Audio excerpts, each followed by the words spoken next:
আমেজ গায়ে মেখে ক্রিসমাস মোডে রাজ্যবাসী। বড়দিন উপলক্ষে পশ্চিম বর্ধমান জেলার অন্যতম পর্যটন কেন্দ্র মাইথনে বনভোজন করতে পর্যটকদের ভিড়।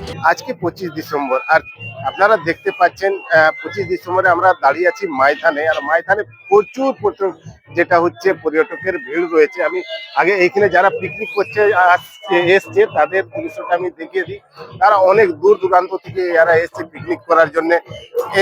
যেহেতু এটা বেঙ্গল আর ঝাড়খণ্ড বর্ডার রয়েছে, এই জায়গাতে যেহেতু কলকাতা, দুর্গাপুর, তারপরে আসানসোল, কুলটি, তারপরে এইদিকে পাঞ্চিত আর ঝাড়খণ্ড, আর তার পাশাপাশি বিহার থেকেও লোকজনরা আসে।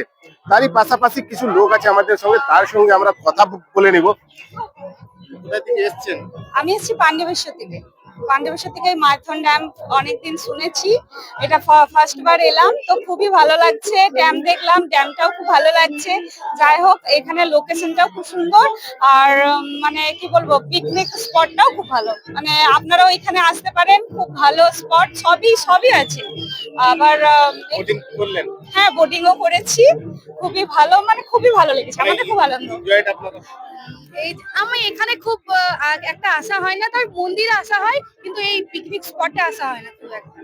খুব ভালো জায়গা মায়ের। হ্যাঁ, না, এখানে 5 বছর আগে এসেছিলাম, এই 5 বছর পর এসেছি আবার। রাজ্যের বিভিন্ন প্রান্ত সহ পার্শ্ববর্তী রাজ্য ঝাড়খণ্ড থেকেও পিকনিক করতে আসেন পর্যটকেরা। সবুজ প্রাকৃতিক পরিবেশের সাথে মাইথন জলাধারে নৌকোবিহার পর্যটকদের কাছে বরাবরই আকর্ষণীয়।